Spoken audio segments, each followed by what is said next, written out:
Hello, hello. Morning, morning. Can anyone hear me? I'm as tall as Christopher, so I hope you can all see me. So maybe if you can come to the front, especially for our guests. We do have some seats. Brianna, if you, yes, please. Yeah. Trust me, it was intentional. Anyway, yeah. So anyone who wants to have a seat, Sarah, nobody should be talking to our innovators now, just for a few minutes. And then after that, they're all yours. Yeah, please have a seat if you need to sit down, just for you to know, just in case you want to. So, welcome again to the second day of Inclusive Africa Conference. I have to admit, it's a more relaxed day compared to yesterday. The first day is normally hectic. I know, right? You can tell I can breathe now. Yeah, but it's very humbling to see all of you here. And welcome to the Assistive Technology Innovation Village. We call it the AT Village. And the whole idea is really to see what we can do to highlight African innovation. As I said before, we used to receive a lot of questions about, are there any innovations in Africa, or what are Africans doing? So the purpose for this is really to highlight what are we doing in Africa, so that we can be able to see what are the gaps, or where can we support, what type of support is needed. As we all know, there's a huge challenge with assistive tech in Africa, and I do believe if we work together collaboratively, we can come up with some solutions. And at the same time, it's super, super important that we support the local innovators. They are young, they are ambitious, and they have the greatest ideas. So if we can support them, it will really help the local market. And of course, we have to think about sustainability and issues like manufacturing and stuff like that. I have no idea what the answers are, but this is just a continuation of the work that we are doing together. So I'm happy to have a number of AT experts in the room, and my hope is that you can be able to engage each innovator so that later on you can give us feedback and ideas on what we should focus on and how we can help the local innovations. So I want to welcome each and every one of you. Please remember, the reason why this is important is because 15% of the African 1.4 billion population lives with disabilities. So it's very, very critical for us to be able to serve that market. I heard about yesterday's session. I think it was access to assistive tech, and I've heard so many things actually from people who watched virtually, and how impressive it was, and how they want to know more and learn more. So that's why I think this conversation is very important. We are a very small group, so please take time to see the innovations, because after tea break, it will be open to everyone. But this will be open until tomorrow, 1 p.m. And the reason is because space is very limited in this hotel, and accessibility, of course, is important to us. That's why we are here. But have a chance to engage and see what you can learn, but also share feedback with us. So with that said, I want to welcome all of you. Please have fun, and we'll talk again. So I'll hand over to our dear MC. Thank you. Thank you. Thank you very much, Irene. A round of applause, ladies and gentlemen. Ladies and gentlemen, as Irene has alluded, of course, good morning, good afternoon, good evening from wherever you're joining us from, because I know there's a team also joining us online, and welcome to the AT Village Innovation Showcase. This is at the 5th edition of the Inclusive Africa Conference by Enable. My name is Sheila Waswa, and to describe myself, I'm a middle-aged woman, whatever middle-aged means. Today, I try to just wear one color because I'm not very good in colors. I'd say I'm wearing a flowing brownish dress, right? For those who are here, you can be able to correct me.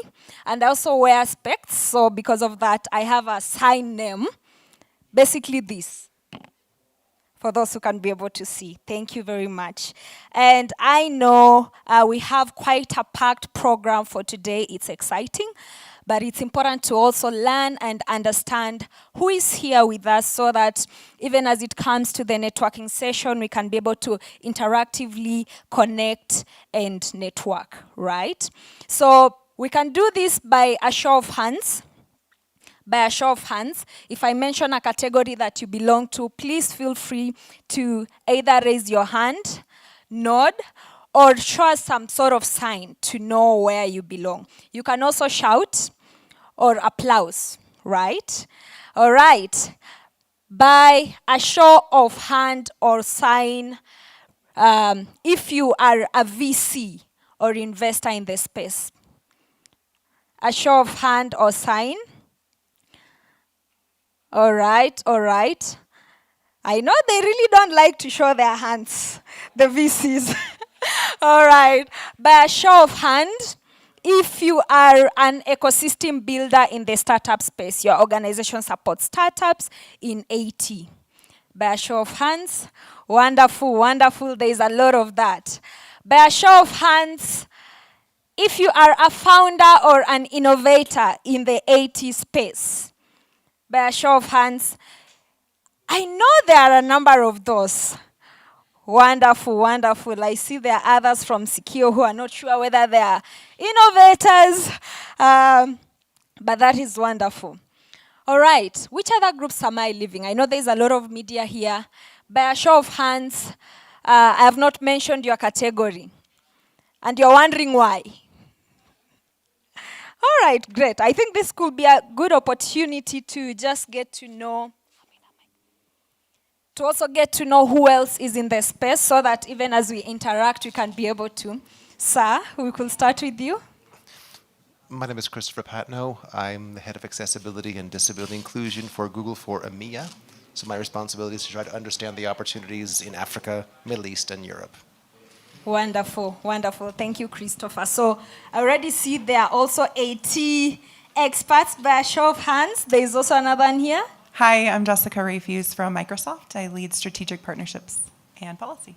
Strategic partnerships at Microsoft. All right, any other person who would like to tell us what their category is? I saw a hand this side, so just 1 minute. Yes, I'd say middle-aged man, right? Middle-aged? Please. I'm Alexander, and I'm here with my colleagues Laura and Mariah, and we are all from Google on the accessibility team. Oh, wonderful. All right, the Google accessibility team is also here with us. Ladies and gentlemen, without further ado, we'll go straight into our program. I know today is exciting because everyone is waiting for the moment where we'll be having our pitches. We are going to be having 5 finalists, 5 innovators who will be pitching. And just to give a brief overview, Enable did a call for nominations 2 months ago where they got more than 70 innovators applying. Of course, after internal assessments, they got to 30, and later on from the judges, we got to 5 finalists who will be presenting today.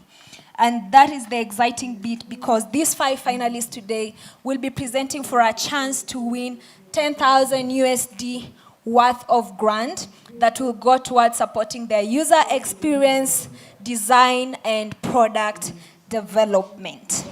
Before we get there, it's important to also hear from the 80 startups, 80 experts who've joined us today. And I'd like to introduce our first speaker, who will be speaking on business opportunity in AT. And as he comes, I remember something he said in one of our conferences before, that where there are challenges, there are opportunities. And where there are opportunities, there is definitely a market. Ladies and gentlemen, a round of applause for Bernard Shearer from AT4D as he comes on stage. Thank you.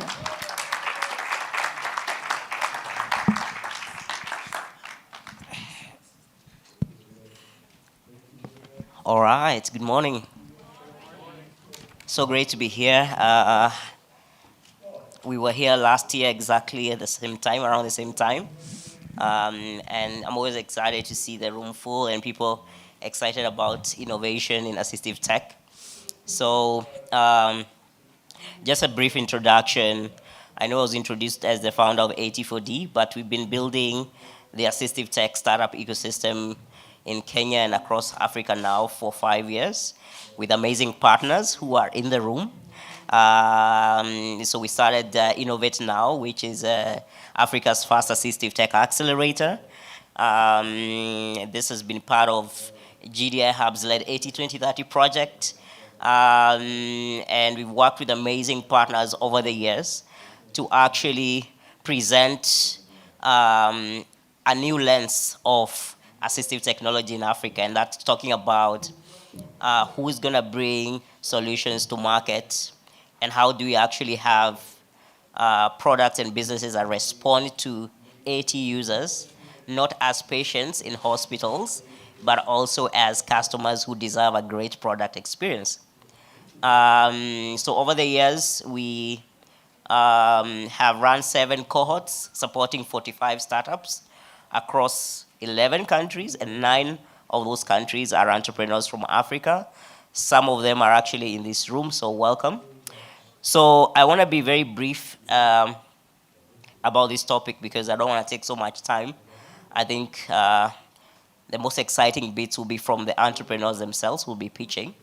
But I want to say this. The moral case for disability has actually become the business case of disability. And why I'm saying that is I hope we all know that disability rights across the world are now part of the human rights movement by law in many countries, including Kenya. So it's no longer a question of should we give people access to AT. No, they have to get access to AT. We are already way past that. But then what's happening across many countries, in the developing world and also in Europe, is that since the disability community has been looked at from very different lenses before, it's only now that people are starting to recognize this group of people, including myself, and I forgot to do my visual description. I'm going to just say I'm using very cool crutches that I wish were made in Kenya, but they are not. I had to get them from Germany. But this is exactly the point. How do we build the industry of assistive technology across Africa and all countries? How do we ensure that it is part of the economic agenda? It is part of the job creation story. It is part of the impact story, because when you invest in AT, it covers all those. It's not just about giving people access to AT. When you do that, you do so many other great things as well in the process. So the entrepreneurs in the room, first of all, I have to say congratulations. And if you think of yourself as an innovator and not as an entrepreneur, today I want to encourage you to start thinking as an entrepreneur, because sometimes, innovation and inventing is not all about entrepreneurship, There can be different reasons that we're doing it. But the reason I wanted to talk about the business side, the opportunity side, is because, first of all, it poses a great opportunity to do immensely for our countries across Africa in terms of job creation. It's literally unlocking a whole value chain, if you look at it. There's actually a roundtable on that today. So when you talk about assistive technology, of course, entrepreneurship could also bring in solutions from other markets into new markets. I think I have many friends who have come here from other countries, like India, who are doing great as well. But the reason we have to keep in mind that entrepreneurship is a very important component of the AT innovation movement, it's because of the long-term view of entrepreneurship. It's also because entrepreneurs don't do things because they just want to make money. Some who do that, I call them businessmen, but real entrepreneurs, real entrepreneurs are about solving problems. And they've changed the way we live today. If you think about any product that you use today, whatever it is, even the seat you're sitting on, it took an entrepreneur to think about the design of that seat. Does it meet the user needs? So we have a great opportunity here as AT innovators to think about how are we going to take our solutions to market? How are we going to attract investments for them so that they can actually have a long-term going concern? I would want to see AT companies that last hundreds of years, like we have big corporates that we all buy from today. I won't mention them. But you could probably think of a company who, you take their products and they've been here for hundreds of years. They couldn't do that without entrepreneurship. So I know it's difficult sometimes to talk about this because there are so many challenges on the ground, humanitarian challenges when it comes to assistive technology. And I just want to acknowledge that we're not saying that that is not important. We're just saying that the time has come for all hands on deck for people to take their rightful place in terms of the disability inclusion movement. And I feel like this cohort of change makers, entrepreneurs, are really going to take this movement into the future in a great way because they're going to open accessibility in areas where it hasn't been before, make products affordable, accessible to people that need it. So entrepreneurs in the room, I want you to think about that as you're innovating and as you're building your product. Think about who's going to buy it, how you're going to take it to market. Think about how you're going to make sure that it actually serves or solves a problem that it's meant to solve. And just to conclude, yesterday we had a panel that I was moderating about the early stage investment for assistive technology. And we had a great conversation. But I remember one of the sticking points, one of the questions I asked is, I asked people with disability in the room whether they want their AT free or they actually are willing to pay for it. I don't want to ask the same question here because I don't want anybody saying that they can get your product for free because you probably want somebody to actually make sure that your costs are covered and your business makes sense. But I want to say this. If you look at the numbers, I think we are living at an amazing age where a lot of numbers have started coming out about the disability market. So there's a report we did last year. It's called the Disability Innovation Report. It was published by Village Capital, and it was a study on the disability innovation space, looking at the past, present, and future. I would encourage you to look it up online. It's freely available. Just Google disability or Bing, Disability Innovation Report, and you'll be able to find it online. And it does give a very strong case about how to support AT entrepreneurs and the business opportunity in AT. And now I'm going to stop. Thank you so much. Enjoy the rest of the day, and good luck to all the entrepreneurs. Thank you. Thank you very much, Bernard Shura,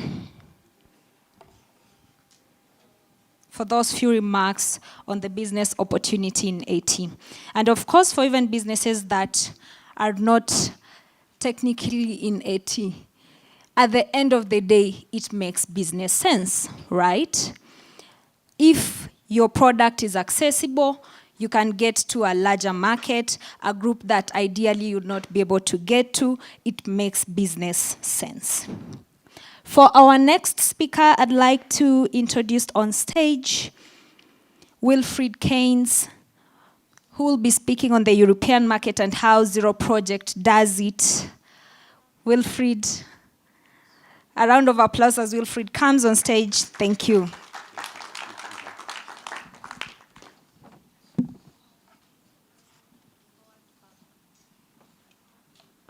Good morning.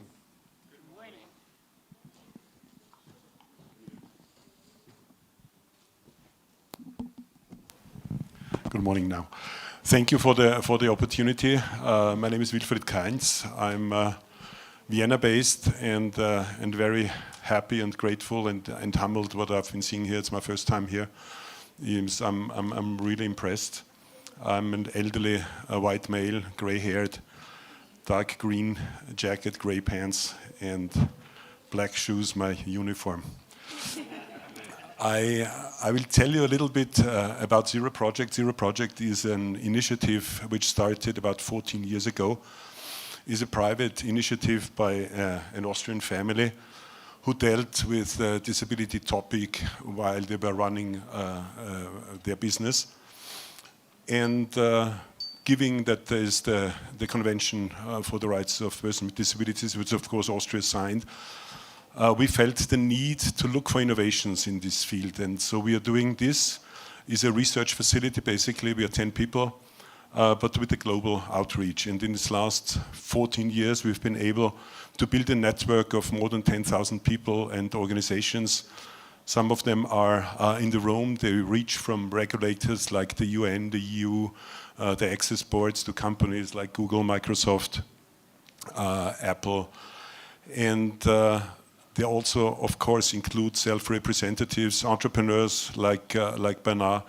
And we are very happy because this is an incredible force of mind, an incredible force of change, and incredible force for innovations. And what we do is, I have a small thing here. Yes, we look for this innovation, and we take the 4 main topics of the conventions, which are accessibility, education, employment, independent living, and political participation. And since 2019, we have decided also to include ICT because it's so fast-moving and brings almost immediate benefits for persons with disabilities. And so, in this role, I'm here. I'm the head of research, overlooking the process. We judge on 3 different criteria: innovation not necessarily on a global scale, but at least on a regional scale where the organization is active; impact, we want to have a proven track record of benefits for persons with disabilities; and the third one is scalability, so we want to scale, we want to multiply, we want to bring it into new environments. We are not looking for innovations which work only in a particular surrounding. Usually, I will hand out, and afterwards we have this call for nominations, which I think opened last week. Is an online platform. If you need accessible Word versions of the questionnaires, we can hand that. You can hand in nominations in 6 languages. So it's English, Spanish, French, German, Russian, and Arabic. Usually we get between 400 and 500 nominations, again on a global scale. And with the crowd intelligence of our network, we bring this down to around 75. And 75 Zero Project awardees are then invited to Vienna for a 3-day conference. It's at the UN in Vienna. We're very happy. We're one of the few NGOs which can be there. We had last Feb, we had 1,400 people on ground and around 15,000 watching the stream. And so is a network of network, and what's the real gem is the database. So of course the whole research is for free. You just punch in what you're looking for, I don't know, artificial intelligence, early childhood intervention, you name it, and you get the best practices we've been collecting over the last 14 years. They're all fact-checked. There is a fact sheet about it, describing the problem and the solution, the outlook. There is contacts in there, so please do so and make the best use of it. I have 3 innovations for you from the multitude of we have been collecting over the years. One is Livox. Livox was developed by a father who had a child with speech impairment in Brazil.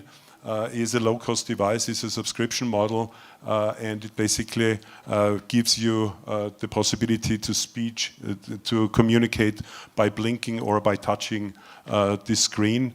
He has been growing. I think he started in 15 or 16, is now available in 25 countries, and is really great stuff. Global Symbols is again targeted at person who cannot communicate verbally or by sign language. It creates symbols. It's an open source. It's for free, and people can basically define their set of communication devices. It started in the UK and partly in the Middle East. Again, it's for free. Check it out. It's really, we think, very useful. The board looks like this, and then the last one is iRespond. Is a small company, started as a small company from Spain, developing an eye tracking software, so you can steer the device, I don't know, the computer device, with the eye gaze. They have now been opening also in the US. It's a subscription model, and this is quite impressive what they have been achieving. So please nominate. We are very much looking forward to ICT nominations. I did not mention yet the technology forum. For those ICT innovations which are too young and lack impact, we have the afternoon before the conference at an invitation-only event. Also in Vienna, we bring 4 different groups together, the innovations which pitch corporates like Google, Microsoft, Apple, hopefully Uber next year. Multipliers like NGOs, like Leonard Cheshire, like CBM, like Light for the World. Also the World Health Organization is there, the World Bank with the IFC arm. And the third and the fourth group is impact investors. And we bring them together in a very targeted approach. So take the opportunity to apply. I have also cards afterwards. It's really easy. Hand in your nomination, and we think it's beneficial to join the network of Zero Project. Thank you for your time. Thank you very much. That's Wilfried Kantz from the Zero Project. When you get a chance, please make sure you nominate your project to be part of the Zero Project. Now, I think we're just getting to the exciting bit, right? And as we do, I have one request. We have 3 judges who will be here today to witness and assess our pitches. I'd like to request you to take your seats if you haven't. Enosweswa, Seu Steve, and Laura Allen. Wonderful. As they do, let's do a very small, short exercise. Let's make it 1.5 minutes, all right? So this is what we are going to do in 1.5 minutes. A lot of the speakers who've been on this stage this morning have described themselves. Others as old men with gray hair, right? Others as middle-aged men and women. Others were not very sure. Alexandra. So I'd like us to describe ourselves to the partner next to you. And if you're using an assistive device, I'd like you to describe the technology to the person seated next to you, or to the person standing next to you. This is going to take 1.5 minutes, so let's make it very quick, very quick. So it can either be physical in terms of what you're wearing, or it can be in terms of an assistive device. And when you are talking about an assistive device, if you are wearing specs, please note you have an assistive device. You can be able to also describe what that is and what's exciting about it. All right, 1.5 minutes, everybody.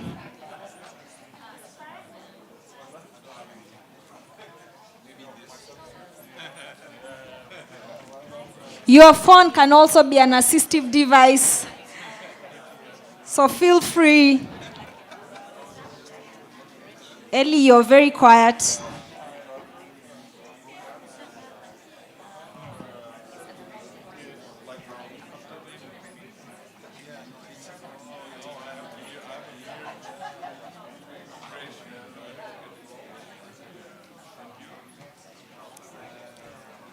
If you don't have any AT device on you, feel free to describe that beautiful watch you're wearing.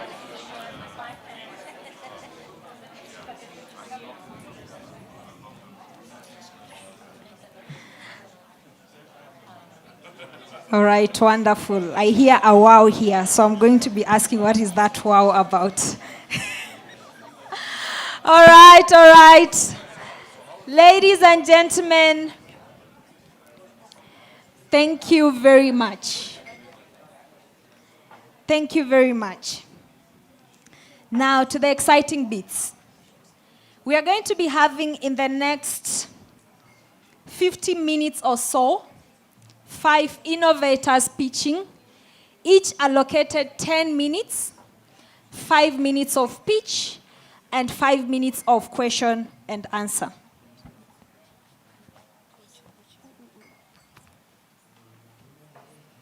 Five minutes of pitch and 5 minutes of question and answer.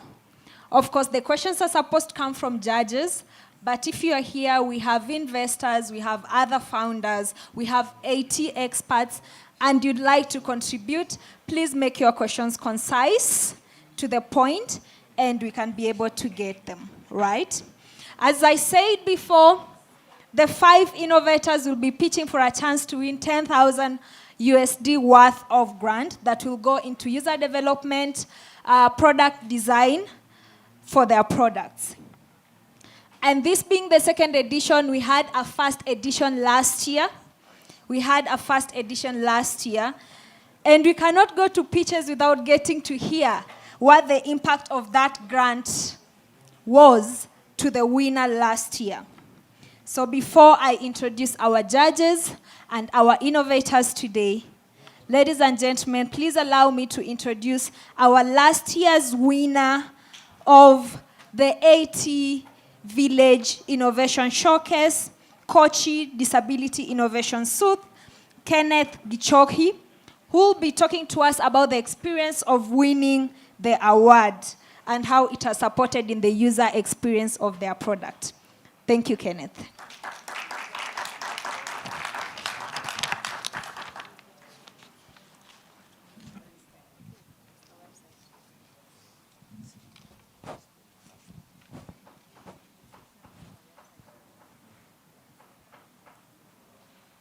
Good morning, everyone. My name is Kenneth Gishoy from Disability Innovation Suite. We have a product called Kochi, and that's the reason why I'm here. I was here last year, though not physically, but the innovation one. So maybe just something brief about the product. So Kochi is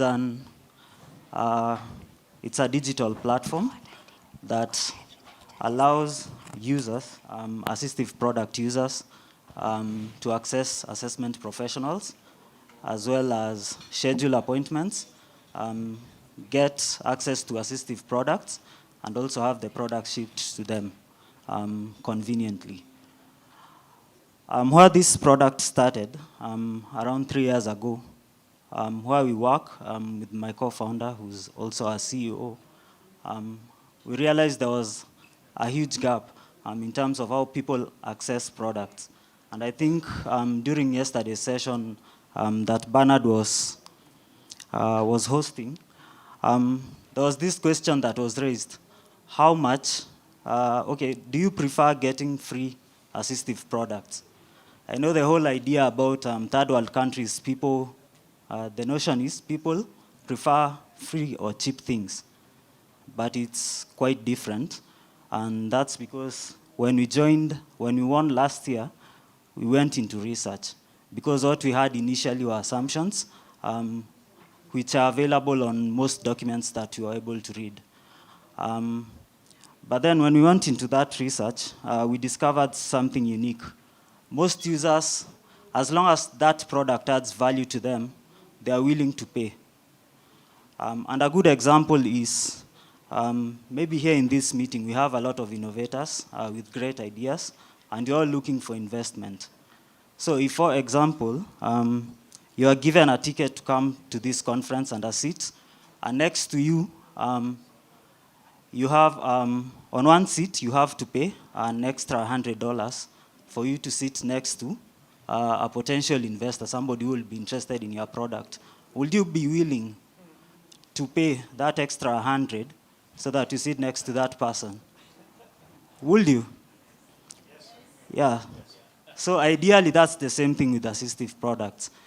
If in Africa, we have NGOs that give these products for free, and you have individuals that sell the same products for free. The products are not assessed, and so now, if you are being given the same product, ideally, you'll choose the cheaper option, or the free option. Ideally, that's what I will do. I will choose the cheaper option. But if this product is adding value to me, I'd obviously pay for it. And that's what the study that we did with Enable said. So where are we now? So initially when we started, we didn't know the magnitude of the problem that we were facing. So we realized that in Africa, again, people have access to assistive products. They may not necessarily be tailored to their needs, but they have access to assistive products. So again, from research, we know in Kenya there are about 100 wheelchairs that are needed annually. Yeah? Yeah, 100,000 that are needed annually.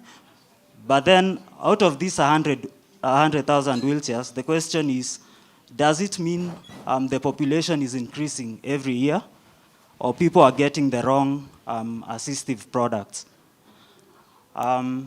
So if I was to give you a product that does not suit you, and yes, it's affordable, or maybe it's cheap, I'm handing it to you, it's free, and then I give it to you, you realize that it's not comfortable to you.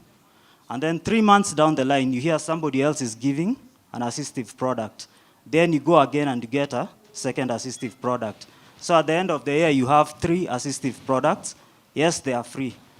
So looking at it from an economic perspective, would it make sense for you to get one assistive device that's tailored to your needs at whatever cost? I don't want to use the term cheap, but at an affordable cost. And then you have after support for that product over a period of time. Will that make sense? And ideally, that's what Kochi does. So in the first place, there is another challenge again when it comes to assessment. We have NGOs that do it. But then again, the assessment professionals in Kenya, they don't have, let's say they take a lot of time before they get to a point where they can assess somebody for an assistive product. So the challenge again with that is how, where do they get information, about new technology that is existing out there? And then how then can they advise somebody on which assistive product is appropriate for them? So that's something else that Kochi does. And this is backed up by the research that we've been able to do with Enable within the past 1 year. So when we got into this, we had assumptions. Yes, we know, because I'm also an assistive product user myself. So I know the challenges. If somebody was to give me the wrong prescription, it totally, okay, I wear eyeglasses, they're of a higher power, but if I have the wrong prescription, I can't walk, I can't work, I can't do anything useful, So the same is true for everyone else. If you don't have the right product, ideally that's where the problem starts. Even from a school perspective, you can't be able to learn, and obviously the outcomes will be different. But if you're able to get the right product to the right person at the right time, that makes all the difference. And that's what Kochi does. And so what we have currently on the Kochi platform was developed based on research.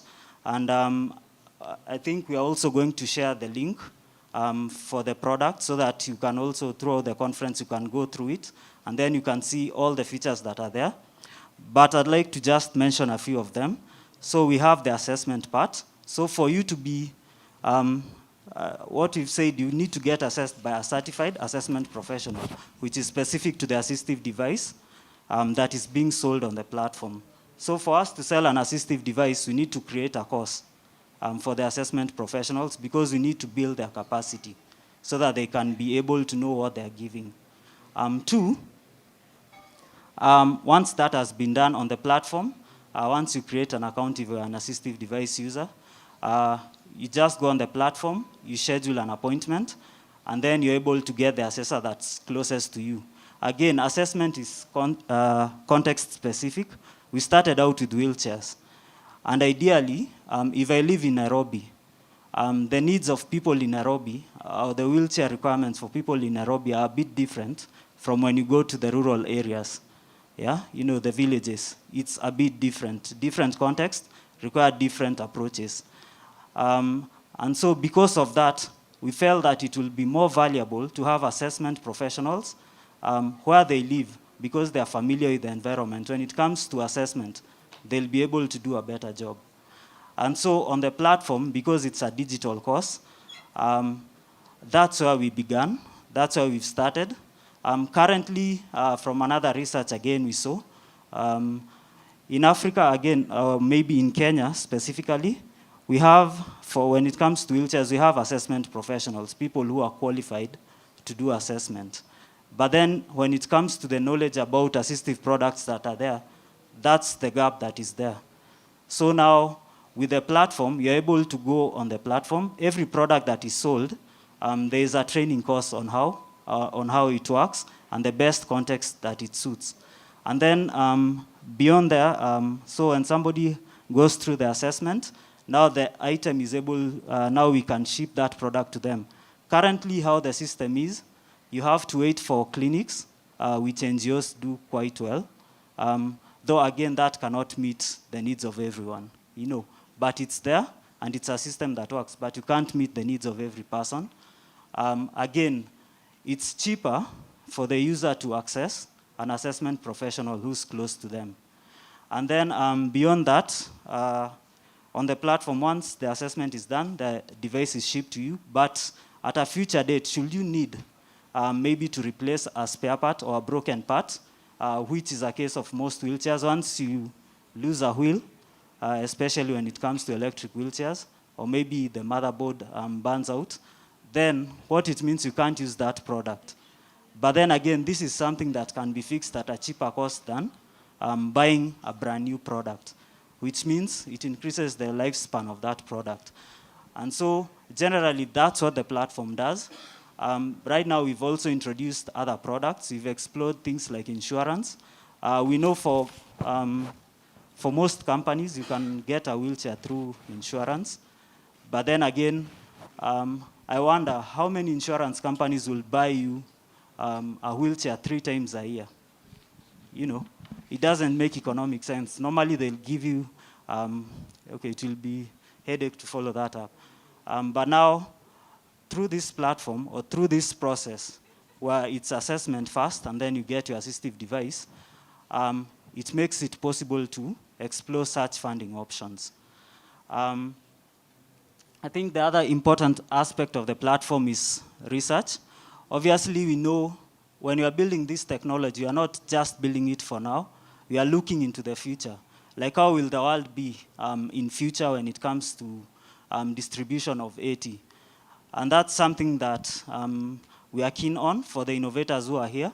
Ideally, you need data for you to improve on your products. You need to know how your products are being used.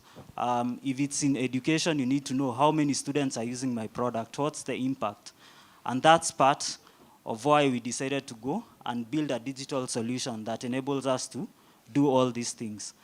And I'd like to thank, I don't work alone.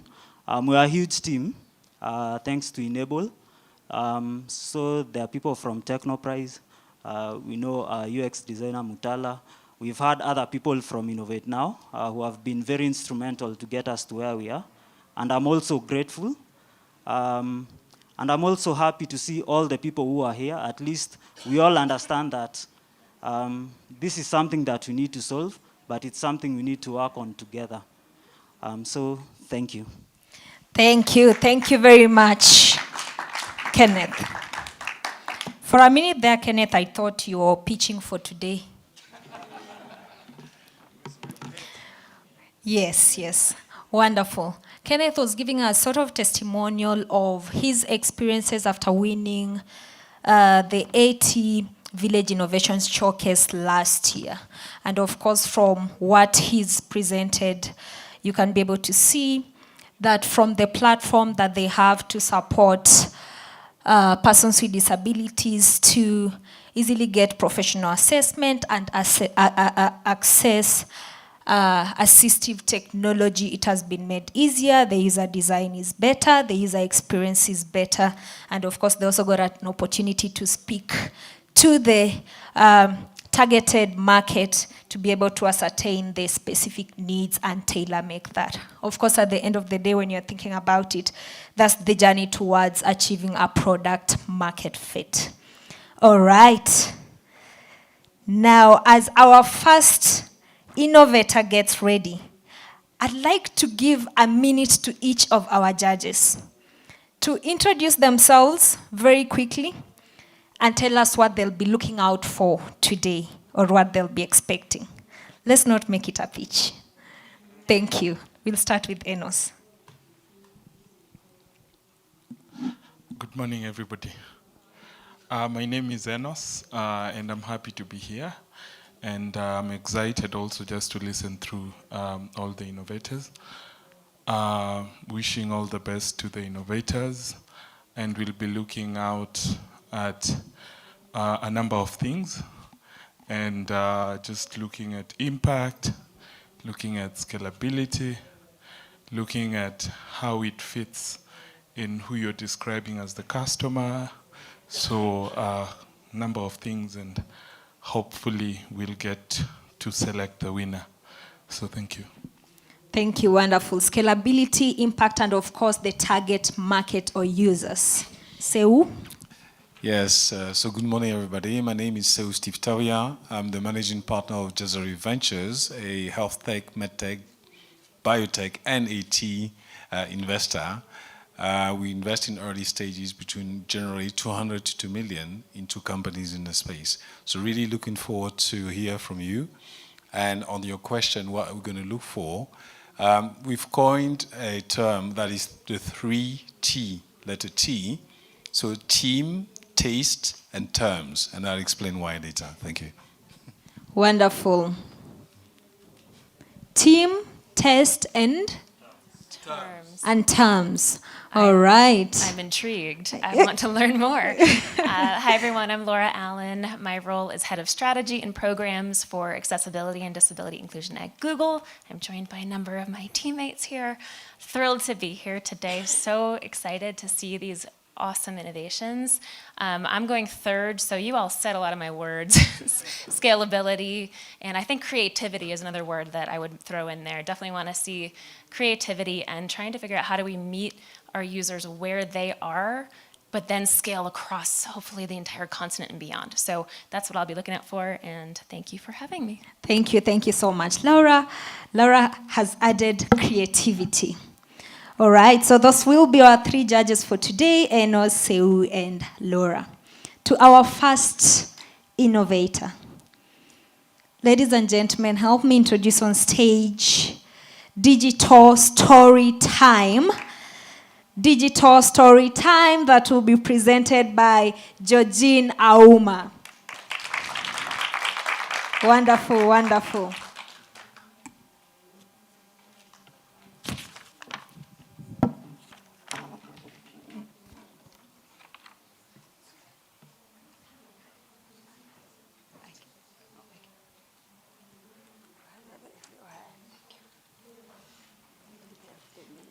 Please bear with me, and also add me some few minutes to get ready.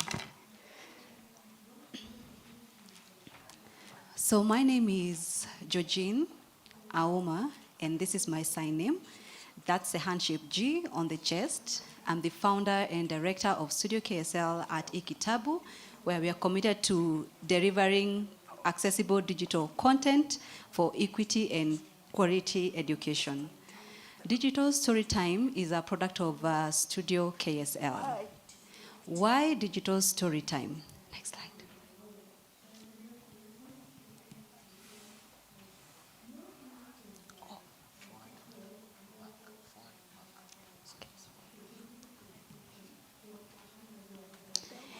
The world, imagine, has 34 million deaf children, and only 2% of those have access to language in sign language. That means that 98% of those children lack accessible digital content as deaf children.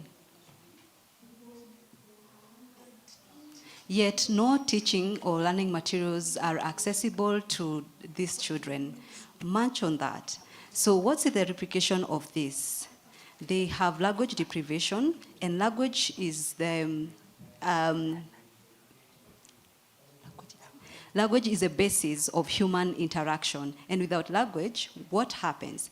For deaf children, it means they have low language literacy, and also they lack cognitive and social and emotional interaction, which impacts their progress in academics. So our solution, which is DST, is where we deliver accessible, early-grade reading materials in Kenyan Sign Language to support language acquisition, to build communication skills on a pathway to literacy. Some of the important features of DST are a sign language video. It has glossary to document sign language variation, and also to build the children's vocabulary. And also we have human narrated audio, and at the end of the story, we have interactive questions to test comprehension. I want to give us a sneak preview of what DST looks like.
As you've seen, so digital story time brings together deaf and hearing children or learners to enjoy a story together and to interact as they learn together.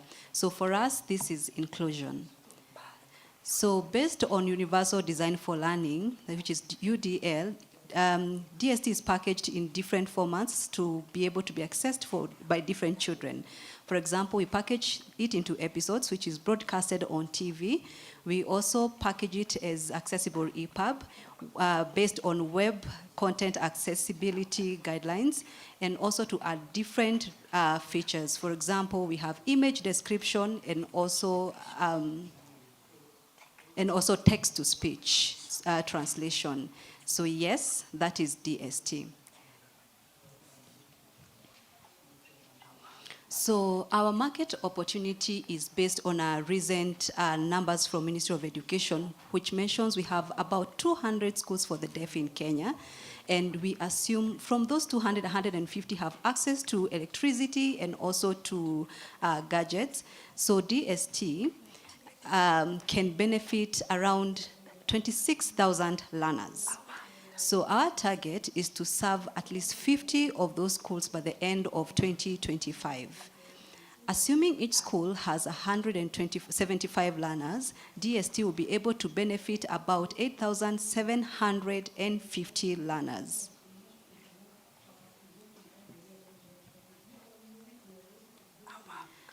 Our customers for DST, we have the learners themselves, their families, we have government institutions, and general public. DST is broadcasted on TV. For example, we have it on Akili TV, we have it on Science TV and Edu TV, and we've also packaged the same and uploaded it in school devices, and this allows us to track utilization.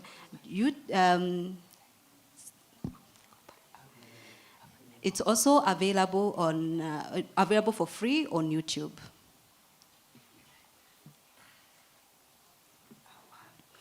So our business model is in three ways. One is business to business, where we work with different content developers to adapt or to produce content to make it accessible in sign language.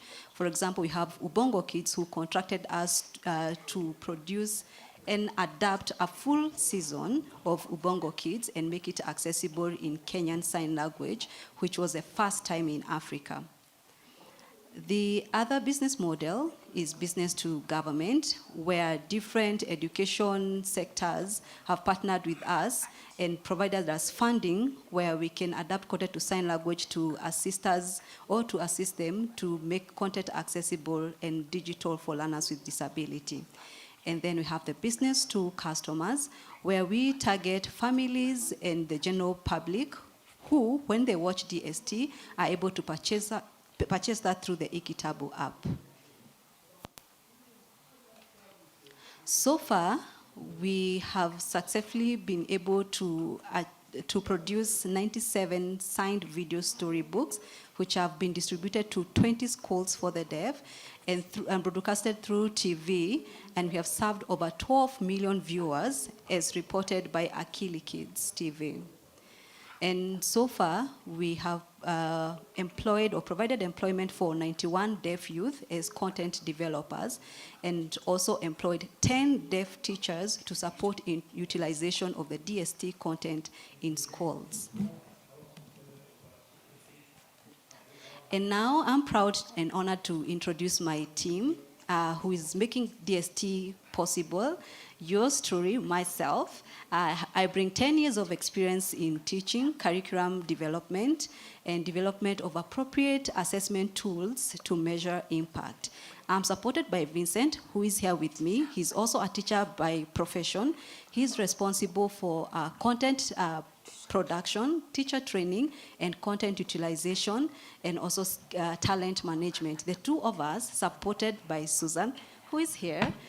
She brings a lot of years of experience in disability inclusion, education, interpretation, and also a project manager, and also our ear on the ground to make sure that all the content that we produce is accessible to all learners, and we make that possible. And finally, we have the studio narrators. They bring the complete deaf experience and identity. They bring the deaf culture. They immerse the content and produce it and narrate it. Thank you. Oh, wow, oh, wow. That was exciting, right? I'm just going to accept that I'm ignorant here and ask, how do you sign good job? How do you sign good job?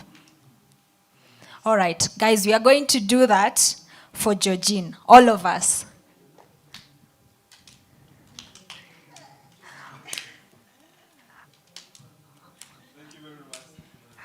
Awesome, awesome. Georgine, I'd like to request that you come on stage because I know we might have some questions from our audience or judges.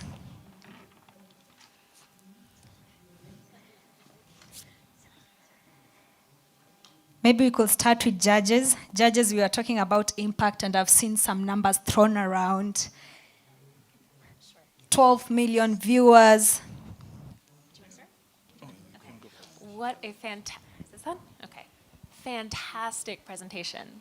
Oh my gosh. And you did such a great job presenting it also. So I think the numbers are really promising. I wrote down just a couple questions. One that I was curious to learn more on. So you said there are 97 books that you've published so far, digital stories. Can you explain a little bit more about what grade levels and what learning levels those are currently supporting? Is it mostly primary education? Is it, you know, I know it's, of course, as children are learning literacy, as they're learning KSL, but can you just explain a little bit more? Like, is there hope to create additional sort of content down the line that will be more, I apologize.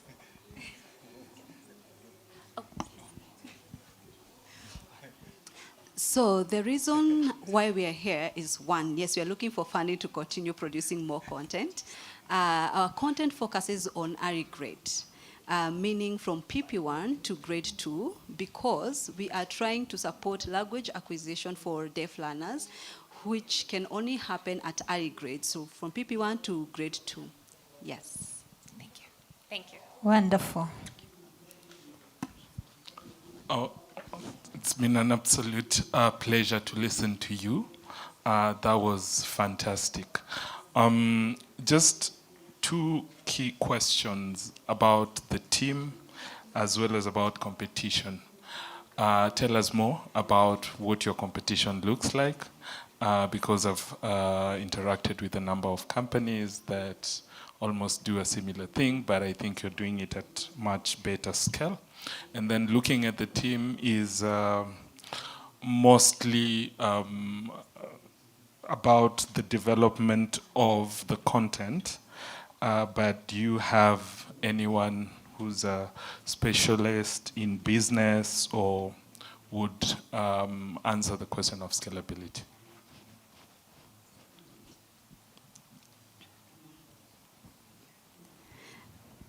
So I'll start with the second question, talking about the team and the business. Yes, so Studio KSL is based at Ikitabu.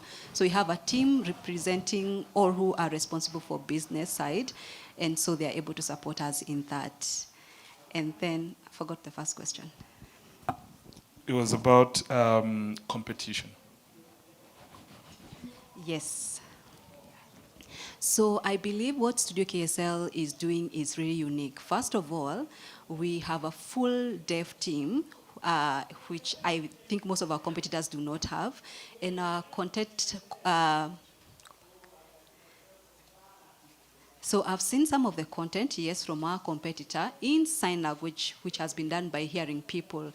Comparing that quality, it's very different. We have the best, I think would win it. That's wonderful confidence. Yes, thank you very much for the presentation again. Very dynamic and enthusiastic.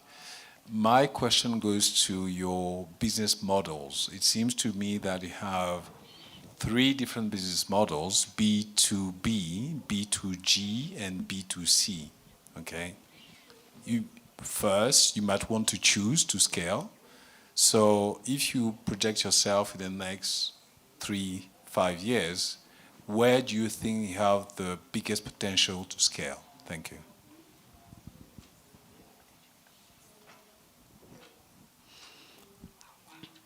So our possibility to scale is on business to business model, where we can partner with different content developers and creators to increase the existing number of the content in the market, so they can pay us to produce and also distribute the content, but also to produce very new content that we do not have, because the business to government is more about getting the funding from, a developing partner. For example, USAID, they have given us funding before, but we need something that we can scale, and that would be business to business for us.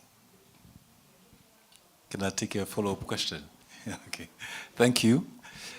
So in that case, me being an investor, how much money would you need?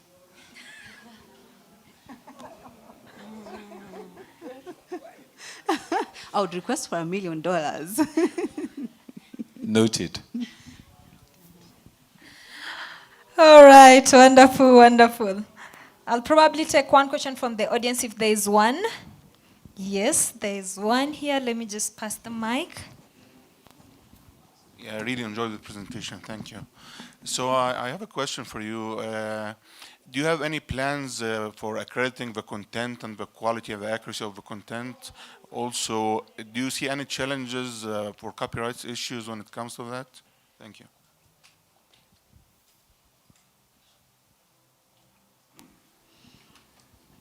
So at the moment, we have not had any copyright issues because we work with content that is approved in the curriculum by the government. We also adapt content that is open source, and we also produce our original content. So we are also registered with the Kenya Copyright Board. So for the DST innovation, and also registered under the Kenya Film Classification Board for DST as well. Yes. All right, wonderful. I want to believe there is no other question. I see curious eyes, but no hands. So if there is none, thank you very much, Georgina and the team. Thank you very much. And we'll go to the next innovator. As we do, no pressure, but you can see the bar is a bit high, right? So to our next innovator, I'd like to introduce on stage Signverse. I'd like to introduce on stage Signverse, and it will be presented by their founder, Eli Savatia. Eli, you have 5 minutes. Georgine did hers in 6. 5 minutes, then 5 minutes for question and answer. Welcome. Thank you, Sheila. Good morning. My name is Eli Savatia. I am founder, CEO of Signverse. And at our Signverse, we are making the world accessible to persons living with hearing disability. How do you call it? Thank you. Yeah, so 3 years ago, I was training robotics with one of our partner organizations called Young Scientists Kenya in different regions around the country. And I had my first time interaction with deaf students. And this was my introduction to the world of sign languages. And I couldn't help but fathom me being in a room full of over 3,000 students, 400 of them are deaf, and I need to communicate with them. But the downside for that was that only one sign language interpreter proved that that ratio for sign language interpreters to these students was not ideal. That was my introduction to the world of sign languages, and I was curious about how do we build assistive technologies that enable these communities to effectively integrate themselves in the communities. And the 3 problems that became so clear to me were communication barriers, high cost of interpretation, and 3, less has been done to build technologies in this space. It's hard to build technology in this area. So, which brings the question, how do we reach Vision 2030 if we do not have inclusive societies? So let me show you what we've built. We've built a digital sign language interpreter. Imagine a visual Google Translate for sign language. Text, speech to sign language with this avatar. And we are also building a feature that is able to use your device's camera to track landmark, poses, emotion, and give that feedback in text. That's a bi-directional sign language interpreter. If you look at these numbers, this map here shows us the distribution of hearing disability in the country. And the WHO is stating that by 2050, we are looking at over 1 billion people who would have hearing loss. And we feel like it's very timely to start building technologies for the future that will be relevant for them. And what's our business model? B2B to C. And we are offering this through our platform. You'd be able to get the application, use it for your daily interpretation needs. To access particular features, we'd be charging you $1 a month, and we're also looking at API licensing and being able to access our technology and integrating it in different spaces from websites. Events like this, where we can have a live translation engine handling interpretation needs. And in terms of competition, we're not the only ones who are building solutions in this space. And these are some of the players that are actively building solutions right now. And what is making ours equally unique is that our derived competitive advantage is that we're building a bi-directional tool, and we are also able to handle multiple sign language support moving forward.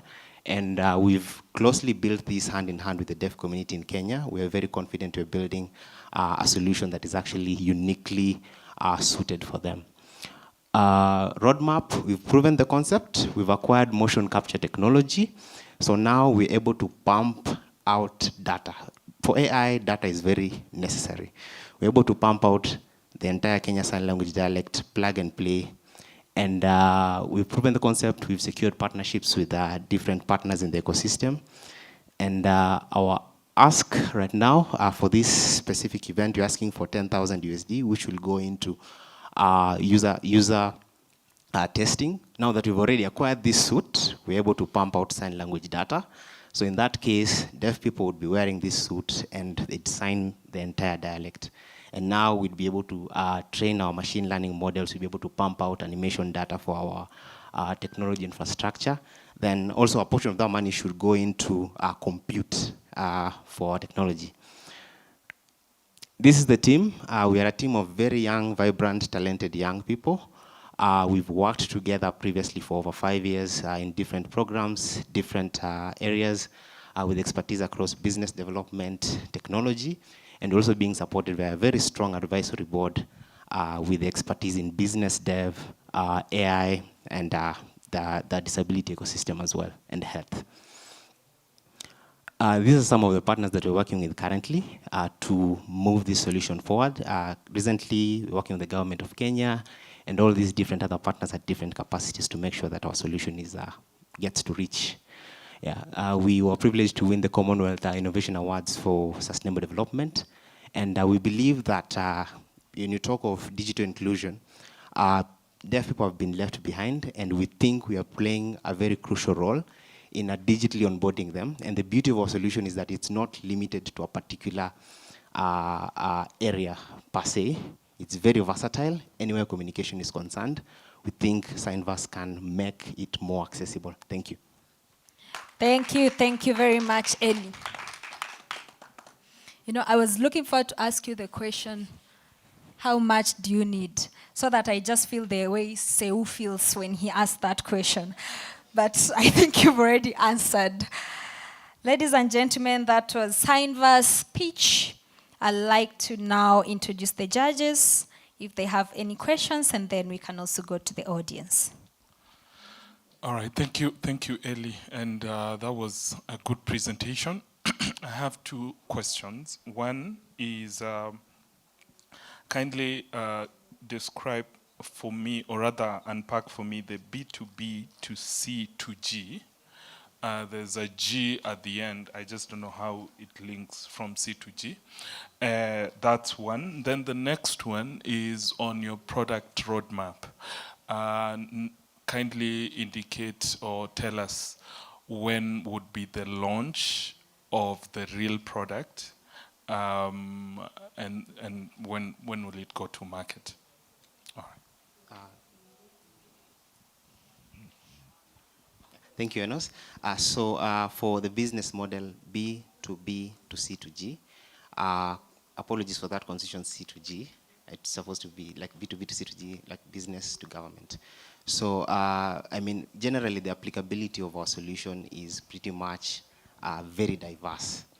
And we're looking at potential, the potential market of even having government as a potential customer, in the sense of, like, government events are usually there. Conferences like this is not necessarily government, this would be a B2B arrangement. Yeah, but in that case, it's accessing our solution for accessibility needs. And we believe anywhere communication is concerned, we pretty much cut across. Yeah, as for the second question, which was product roadmap. Yeah, we've proven the concept. The challenge that we had primarily for us was data for sign language primarily. And now that we've acquired motion capture, actually just got a DHL delivery message. It's been delivered today from the Netherlands. We're looking at a 3-month roadmap to finish collecting all that data. So within 4 to 5 months, the product should be, and we should be rolling out customer acquisition. Yeah. So the challenge was data, which pretty much put us on a plateau for a while. So we raised money for the acquisition of that technology, which is a significant investment, and also a sustainability asset as well. Yeah, so we're able to pump out, even as new sign language signs are coming, we're still able to integrate that into our platform. Yeah. Sorry. Thank you for the presentation. I have a related question. It's user adoption, meaning, we are used to humans signing. What is the experience of having an avatar signing, and what is the user adoption related to that? Thank you. Yeah. So the experience of having an avatar signed to you, let's just do that right here so that we can see it. So ideally, you'd not have a sign language interpreter 24 hours a day. And you still have sign language interpretation needs. And the idea was to bring sign language interpretation at the comfort of your smartphone, right? In that case, you can confidently and independently, when you go to a doctor, you're having a private conversation. There's some conversations that you do not want a third party in between. Talk of banks where pins, secrets, and basically any confidential conversations as well. And also, so I was supposed to just show you what that would look like. This is the sign language to text functionality. So that's about being signed right now. We're going to give it another word, just quick, because do that. Oops, let me call that. Yeah, I'm going to sign because. Yeah. So the idea was to bring sign language interpretation to your smartphone and 24-hour reliability. Yeah, yeah. So I understand. Yeah. What I'm saying is that what has been the uptake from actual users, Yes. and how do they react to it versus a human person? Okay. That just really is that. Yeah. Like, do they understand as well? Number Yes. one, are they willing to interact? Number two, and essentially, how are they going to adopt it faster once you go to market? That's really what I want to understand. Yeah. I don't need a demo. I mean, you've shown us, but it's just really to understand that. Because you shifted from a human to an avatar. Yes. And that's that change. So in that case, our job to be done is reliability. And in terms of our uptake of users, we are not selling the solution yet. The user base that we have has been testing our solution. And we've done that with the community in Kenya and Uganda. And the feedback that we received primarily for this tool was that aspect of, you'd realize it's signing in a way not human-like, robotic in a way, right? And that's why we got mock-up, so we can do that seamlessly. Yeah. Great. Wonderful presentation. I have a few questions, so bear with me. So one is just around, you just did the demo, it's on a mobile phone. Are you supporting, which platforms are you currently supporting? Android, iOS, others? Currently only Android, but okay. we're still able to export to multiple platforms, iOS, web app. Yeah. Okay, great. And does it have, at this point, any sort of offline capability, or do you need connectivity? This is completely offline. Completely offline. Completely okay. offline, yeah. And you mentioned there's multiple sign languages that it can support. Yeah. Does it also, so can you go into a little bit more detail on that? I would imagine this is KSL, but then also other spoken or written languages. Can you explain the language? Yeah. So in that case, in terms of multiple sign language support, currently only, KSL, and we are still able to sustainably move to a different, regional dialect, and also with possibilities of AI, specifically, Google translation API, we're still able to capture. We've not yet implemented it, but it's within our pipeline of our development. Okay, so for example, if somebody was at a doctor's appointment, like you're saying, and the doctor spoke Swahili. Yes. It is possible to easily navigate between KSL Swahili or KSL English in the same conversation? It's possible, yeah. Okay, well, final question, and you don't have to disclose anything, of course, from your team, but I'm just curious, I know you're doing user research, but do you have any deaf employees on the team? Yes, we do. Actually, part of our core team, we have the deaf community lead who handles most of our user development and testing as well. Yeah. Awesome. Thank you. And he's not actually the only deaf person. We actually have multiple other deaf people that we work with in terms of data collection and through the product development. Yeah. Thank you. Thank you. All right, wonderful. We'll take one question from the audience. Yes, please. Hi, I'm Klaus from Austria. I was wondering when I see your competitors list, there are, I know two solutions, one from Japan, one from Austria. SignTime, for example, they are working now since 10 years in this field. Yeah, why they are not in your list? And the crucial question for me is the question from him. Yeah. Because I know that the deaf community in Austria, for example, or in Europe, they don't accept avatars, at all. Yeah? And the second question for me is, would it be possible with your solution to translate on the fly all websites, for example, or all content that you have on your smartphone? Because that's for me the crucial thing. Yeah? As you said, we don't have the capability to translate all the content that we have in the web, on the web, yeah, on the fly into sign language. So would it be possible for me, as a user, for example, to use a smartphone to go to Chrome or whatever, yeah, to go to a website and then to have it translated in sign language, in my sign language, for example, not only Kenyan, but perhaps international sign or English sign or American sign language or whatever? We haven't developed that, but it's possible. I've seen a couple of applications. I'm not primarily sure which competitor that is, who's doing a pop-up on screen. You highlight text. That's Sign time. Sign time. Sign time. Sign time. It's an Austrian company. They're doing it like the abbreviations, as you had it before. Yeah. So you have a highlighted abbreviation. You go over with it with the mouse, and then it pops up. Yeah. And to the other question on uptake, this is just an observation. Even if you look at the internet revolution from back, and how we've evolved where we are. I mean, there's that aspect of mindset shift. I mean, we'd have communities that are very rigid on, let's say, human sign language interpretation. But eventually, if you look at the world where we're headed to, if you look at right now, accessing healthcare, accessing shopping, everything is coming to the smartphone. So eventually, I firmly believe that over time, we'd all eventually shift to digital. I mean, you're talking of, Zoom. We usually have sign language interpreters who are, remotely interpreting, right? Yeah. So we're just looking at those possibilities, and we believe that we'd yeah. Yeah, I can understand it, because I'm working for blind and visually impaired persons. Yeah, Yes. and the first, it was with the computer voice here. They said, no, I don't want to have computer voice. No. Now they say, I don't want to have human voice. I want to have computer voice. Yeah, Yes. because computer voice is better to understand. Yeah, it's more structured and all this stuff. Yeah, so perhaps you're right, and the deaf community will be happy in a few years to have an avatar. Yeah? Actually, for them, what they want is the avatar to have emotion and face, which is something we're able to do. Yeah. Thank you very much.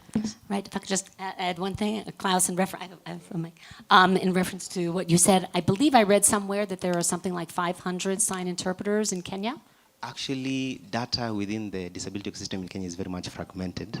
But last I heard, I think this was just through an associate of mine.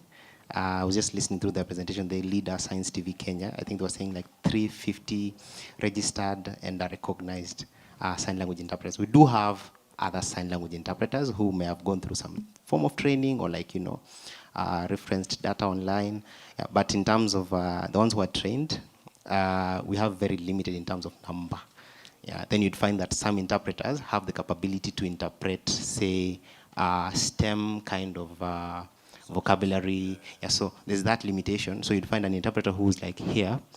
He's more versatile with the disability language. Yeah, and we think that as well, AI can have that versatility in across. Right, so Klaus, in reference to your comments also, when we look at it from a Western lens, you might have the luxury to say, I'd prefer not to have an avatar. But when you're dealing with limited number of sign interpreters and a larger number of deaf people,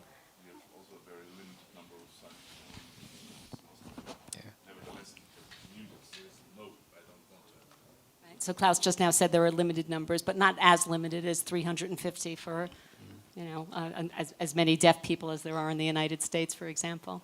So anyway, thank you so much. Thank you too. Wonderful. This is exciting. I think where there are questions that are definitely interest. And Ellie, I'd like you to just take one more. Yeah.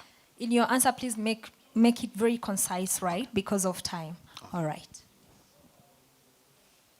Hello, everyone. My name is Vincent. I'll start with a point of clarification. In Kenya, we don't have sign language in Swahili, sign language in English. There's only Kenyan sign language, not in any other language. So my question is, very good work, first of all. Thank you. So as a deaf person, how do I get a response if I'm using the avatar? And then, for example, for people in the village where they don't have access to such gadget or internet, how do they benefit from this as well? Thanks. Simple, concise answer, Eddie. Yes, yes. Thank you, Vincent. As a deaf person, how do you get a response from this avatar? So the avatar is one feature. The other feature is the computer vision feature that is able to face your camera, give feedback in text.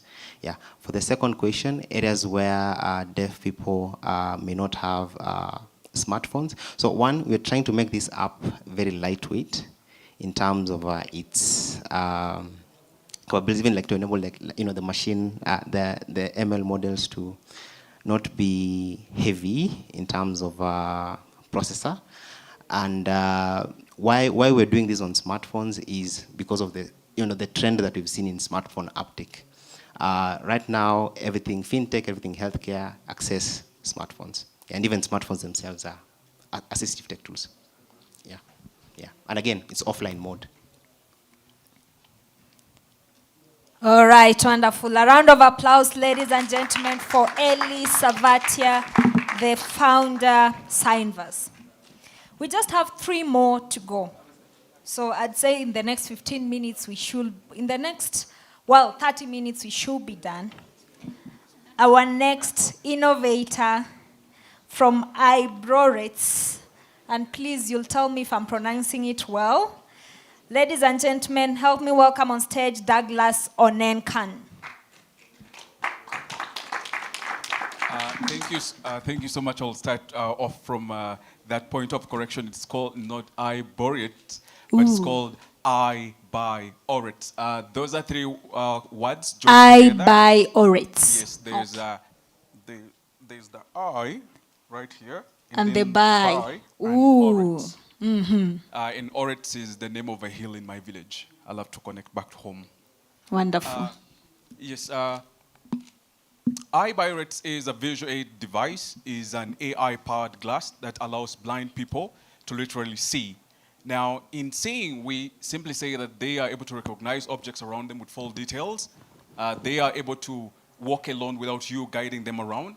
They are able to read books, both books that are physical, and also they can ask the iBiorex to connect to Wi-Fi and get for them PDF books from the internet. And they also know exactly where they are. And I come from a family where my elder brother is blind, and he has always been an inspiration to me to try and find a way of making his life better. And as a leader, I've always had interaction with the people, and I know how hard it is for PWDs to access assistive technologies. Oh, forward, back. This is forward. So the major problem with the PWDs in every society in Africa is that there is limited to impossible access to comprehensive tools. For example, you have all the blind people in this house using sticks that, and still they have to do a lot of guesswork. So that's not comprehensive. The other thing is also that for Western developed technologies, the prices are always out of range for African markets to access. For example, a wheelchair that was here cost more than $200,000. That to an African is way too expensive, out of reach. Myself, I work for $300 a month.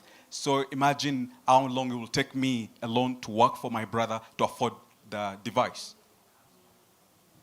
So we came up with iBiorex, the solution that we have, which allows the blind person to recognize objects, read books, surf the internet, and walk alone independently. And all this, except for when he needs to access the internet, everything else is offline. All he has to do is tell the device, hey, what's around me, or what is this? The device tells him. He picks up a book and tells the device, read for me this book, and the device reads it out for him. Then if he wants to walk around, he simply tells the device, hey, let's walk, or walk me around. Or if he has a target already, like he wants to get out, the device knows how to get out is to first access the door. And it will tell him exactly how to walk around without anybody else guiding him, no knocking anything. And that's why at iBiorex we say empowering sight, restoring dreams, because we know we're giving real independence to the blind person. Meaning you are going to meet a blind person in the shopping mall doing shopping like you've never known before, and you may never know that he's blind, and that's iBiorex. So we are not yet selling the product, but we've done all the proof of concept. We have the products available. We are on the final stage of testing, and what we are testing is simply testing durability of the casing. We're using plastic covers, so we're simply now testing how long will it take before it's broken by a blind person. So our market is that we do market through sale exhibitions. We've been to all exhibitions for PWDs, including this one, for inclusion, to get partners and do market research. And the device will be through direct sales to customers who can afford, and also through partnership with companies like Enable, so that we can reach the market. And our customers include family members of such people, healthcare professionals who provide such services, and also PWD organizations like Enable and government agencies.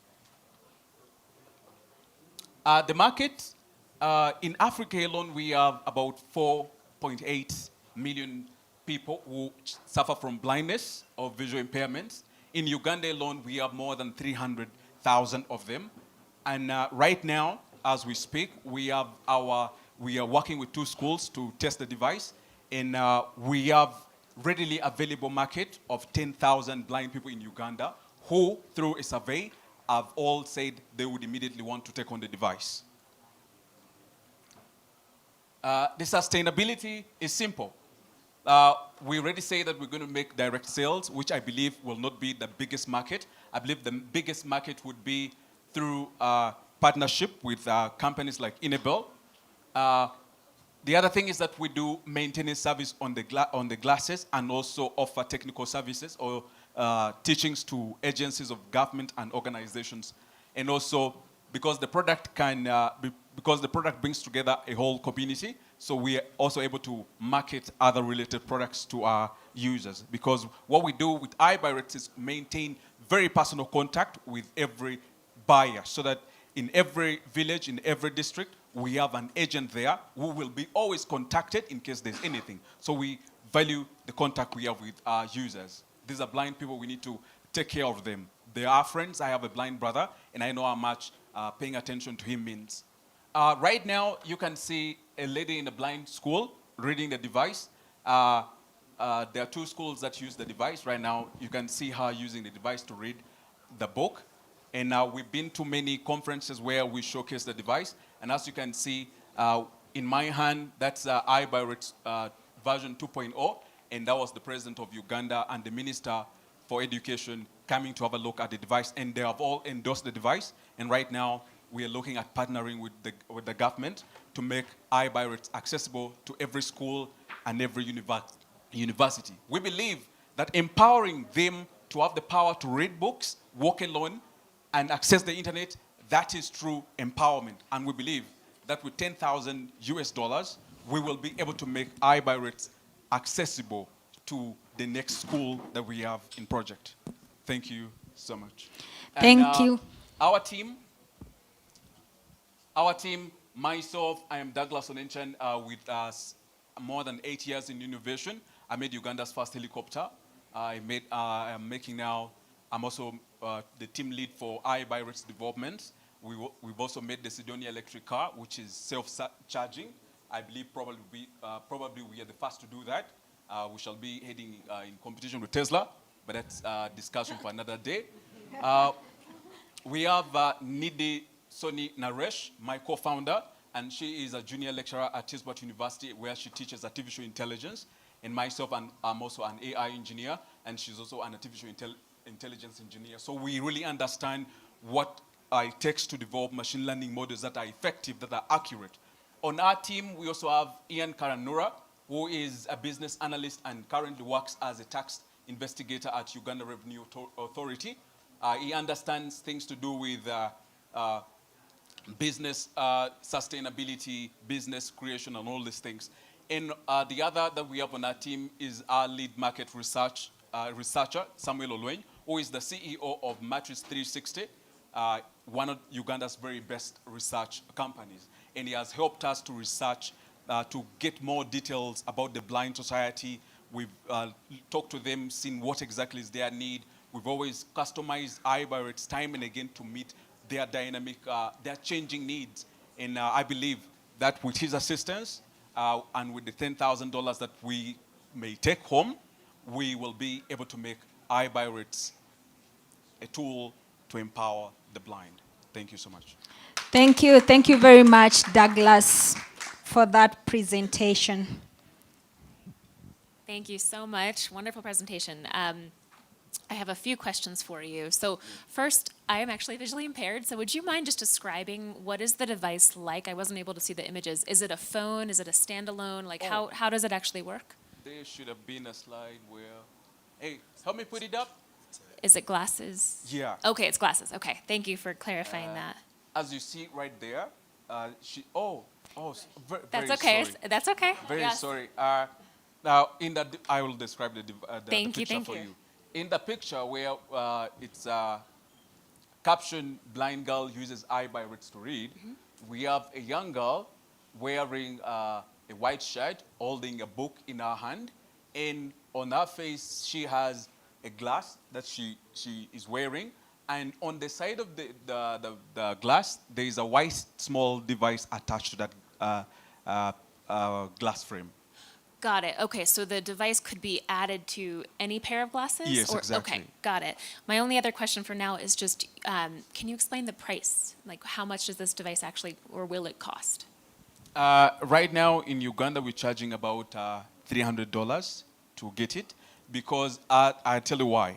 The problem here is I would have also loved to make it very cheap, but you know, in Uganda we don't have a PCB printing company, so everything we need to produce, we have to design our product in Uganda, ship the design to China, and wait for months to receive it. And that's why we need to cater for the transport cost and all these costs that are involved. But with partnership, we might discuss how we can make that more accessible, because we have a research team, and with you guys, Enable and all these people, we can actually discuss how to make it better. And you can also help advise in pricing. We're very open to ideas from our. Thank you so much. Just a follow-up question again on the pricing. I think you mentioned two things that were quite brilliant, I thought. That is access and affordability or price. And case in point is that we do have competition in this area with very big corporates. So in terms of your competitive landscape, just thinking through it, and also the market research you've done, kindly describe to us the competitive landscape and how you wish to navigate through that. You've mentioned already partnership would be key, but is there any other thing? The second question is on the testing. You've said you've tested on durability. So question is, have you also tested on desirability and viability, and how does that look like? You mentioned 10,000 people are ready to purchase it. So is it that they do have the money, or in terms of your research, is it that they do have the money, or they actually just wish to purchase it without really having tested the viability of that? And then looking at also approvals, do you need any approvals, and also IP related to it? The questions have been very long. I'll beg to start from the very last one, because the best I remember. Go ahead. I'll remind you as you go. Oh, that's the best way to go. I'll start from the last one. You talked about does it need approvals? Yes, we have a patent right already in Uganda. We've been approved by Uganda Bureau of Statistics that is in charge of verifying the quality, the safety of devices and products going into Uganda, or those are made in Uganda. So we have a patent right. And actually we are a registered company under Akili Analytics Africa. So this is just one of our products. Okay. The other one is about the 10,000 immediate uptakers. Have you verified if it's something? Yes, like I told you, we've been to exhibitions, like one where the president was present. That was actually a meeting with doctors and people in the health industry, where we had several blind people. So all the 10,000 people, we've done research across Uganda. especially the central, taking to the northern region. So all of them who are in our database are actually visually impaired people who are willing to pay for the device.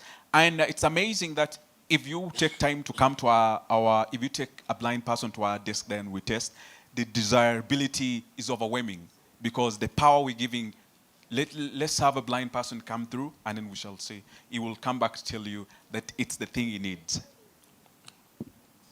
Thank you. In case there's any other question that I missed on, please do remind me.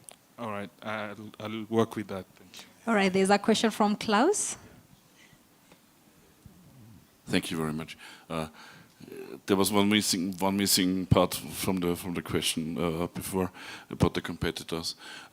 There are many such solutions on the market now at the moment, like Orcam, for example, or Envision glasses in the Netherlands, and they have also this bunch of functions that you presented in your presentation.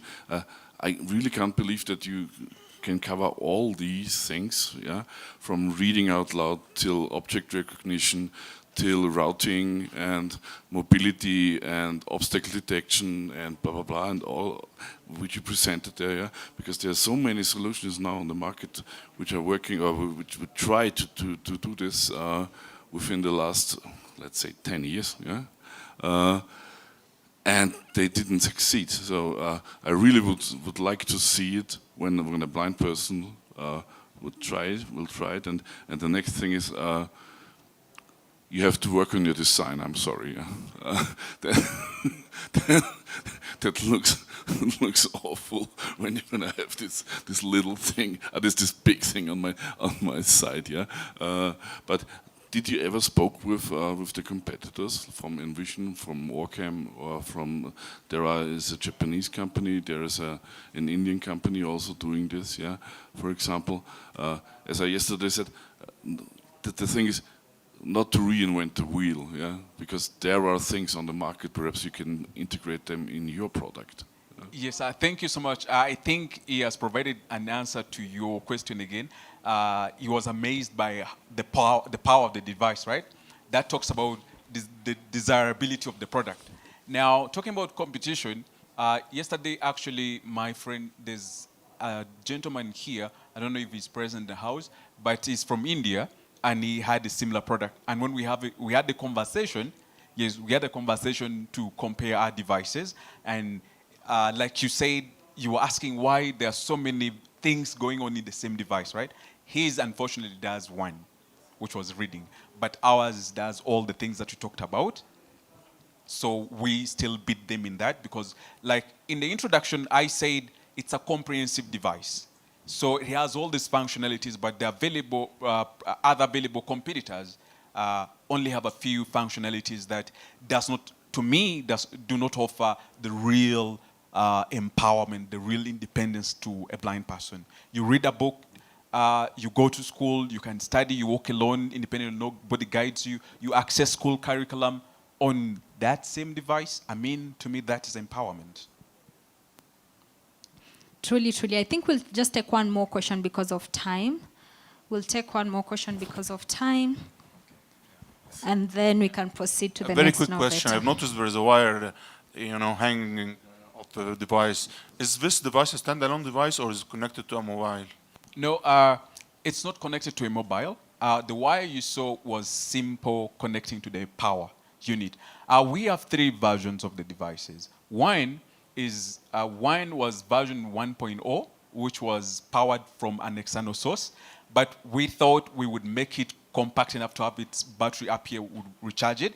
But the other problem we noticed is that it would die, the battery would run out too quick. In about 3 hours, you're done. So we decided to maintain the external power supply so that it lasts longer. So again, all of this processing power and storage or whatever is being done locally on the device, whatever you have locally, inside. and the beauty is that you don't need internet to do all this voice recognition, object word, path planning and finding. You don't need internet. You only need internet when you want some resource from the internet. Okay, thank you. All right. All right, thank you very much. Is the product at the booth? Yes, the product is there at the booth. All right, so after this, I think it would be good that we also interact with it. Yeah, that's very fine. That's very fine. All right, thank you so much. That was Douglas from I by Oretz. Am I saying it right now? Yeah, I by Oryx. Now, Yeah, light off. I by Oretz. In case you're standing, I see 3 seats or 4 seats actually here. Please feel free to sit down. Don't stand for too long. Okay, thank you so much. Thank you, Douglas. All right, wonderful.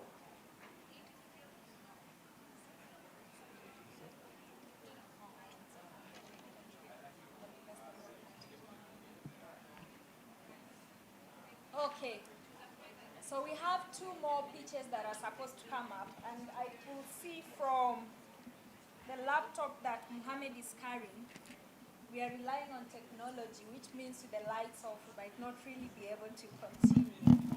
This could be a good opportunity for us to probably share some insights from what we've had from the 3 innovations that are presented already as we wait for the other 2. So I could open this up to all of us. Open session to just share insights based on what you've heard, what could be improved, what you're still looking forward to. Klaus? I know you had a lot to say. Right, so now we got time. This will be your time. No, this is open for all. So this will definitely be the time for us to speak as you wait.